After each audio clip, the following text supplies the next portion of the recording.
યહુન્ના ઈસુને બપ્તિસ્મા આલે હે।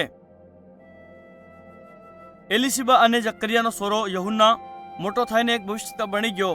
ઈતે ડોંગોરમાં રીએ કરતો હતો અને જંગલી મોદ અને ટીડ જે ખાઈ કરતો હતો અને ઊંટના રોમ થકી બનેલો ચિત્ર પહેરતો હતો।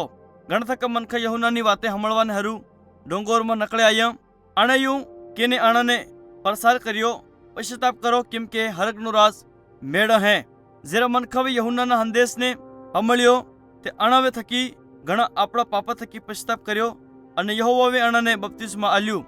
યહુન્નાને દેખવા હારું ઘણા ધાર્મિક અગુવા હોદા આયા, પણ અણાવે આપણા પાપાનો પશ્ચાતાપ યા અંગીકાર ને કર્યો। યહુન્નાએ ધાર્મિક અગુવા થકી કીધું, હે ઝેરવાળા હાપો, પશ્ચાતાપ કરો અને આપણા વ્યવહારને બદલો। પરમેશ્વર હર અણા રોખડાને કાપે દડ હે જે તાજો ફળ નહીં લાવતો અને ઈતે અણાને આગમાં ઝોખે દે હે। જો ભવિષ્યવક્તા કીધું હતું યહુન્નાએ એને પૂરું કર્યું। દેખ તરતે શું તારે આગળી આપણા સંદેશવાહકને મોકલોગા જે તારી વાટને તૈયાર કરે હે। થોડાક ધાર્મિક અગુઓએ યહુન્ના થકી પૂછ્યું કે કેમ તો મસીહ હે? યહુન્નાએ જવાબ આલ્યો હે, હું મસીહ નહીં પણ ઈતે મારે બાદ આવે રહ્યો હે। ઈતે એટલો મહાન હે કે હું એના કાહડને બંધ ખોલવાને હોદો બરાબર નહીં। આગાડી દાડે ઈસુ બપ્તિસ્મા લેવાને હારું યહુન્નાને મેળા આવ્યો। જ્યારે યહુન્નાએ એને દેખ્યો એણે કીધું, દેખો પરમેશ્વરનો મેમનો બોકડો જી દુનિયાના પાપને તોકેને લે જાહે।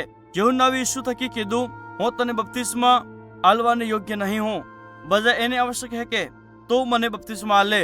પણ ઈસુએ કીધું, તને મને બપ્તિસ્મા આલવું જોઈએ કેમ કે કરવાને હારું સહી કામ યુ છે।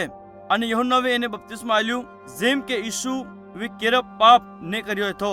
બપ્તિસ્મા આલવા જવાને બાદ જ્યારે ઈસુ પાણી થકી નકળીને વાર્તા આવ્યો તે પરમેશ્વરનો આત્મા કબૂતરના રૂપમાં પ્રગટ થયું અને નીચે આવીને એની ઉપર ઠેરે ગયું।